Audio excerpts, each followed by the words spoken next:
আমি যদি তোমাকে এখন চাকরি দিই তাহলে কত লক্ষ টাকা ঘুষ দিবা? স্যার আমি কোনো ঘুষ দিয়ে চাকরি নিতে চাই না স্যার, নিজের যোগ্যতায় চাকরি নিতে চাই। মোহাম্মদ রবিউল ইসলাম। রবিউল ইসলাম। জি। তোমার বাবার নাম কি?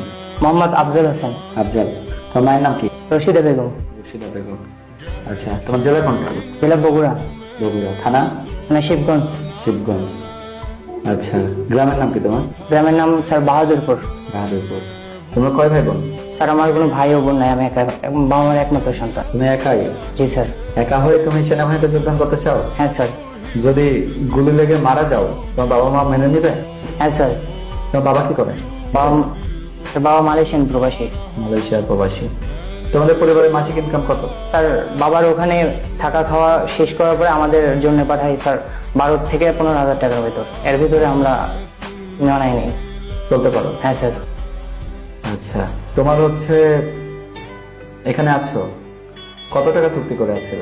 স্যার কোনো চুক্তি করে নেই স্যার, নিজের যোগ্যতায় এসেছি। নিজের যোগ্যতায়? জি স্যার। আমি যদি তোমাকে এখন চাকরি দিই তাহলে কত লক্ষ টাকা ঘুষ দিবা? স্যার আমি কোনো ঘুষ দিয়ে চাকরি নিতে চাই না স্যার, নিজের যোগ্যতায় চাকরি নিতে চাই। নিজের যোগ্যতা নিতে চাও? হ্যাঁ স্যার।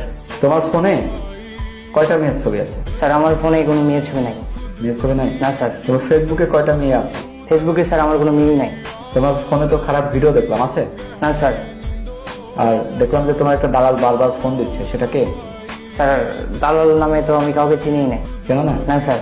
আচ্ছা, তুমি কেন বাংলাদেশ সেনাবাহিনীতে যোগদান করতে চাও? স্যার আমি একজন নিম্ন মধ্যবিত্ত পরিবারের সন্তান, তাই আমাকে তাদের যত দ্রুত সম্ভব প্রতিষ্ঠিত হতে হবে। আর সেনাবাহিনী হচ্ছে গৌরব এবং সর্বজনীন একটি চাকরি, যে চাকরির মাধ্যমে প্রকৃতপক্ষে দেশ সেবা করা যায়। মূলত আমি এই কারণে সেনাবাহিনীতে যোগদান করতে ইচ্ছুক। আচ্ছা, তুমি বলো তো জাতিসংঘের সদর দপ্তর কোথায় অবস্থিত?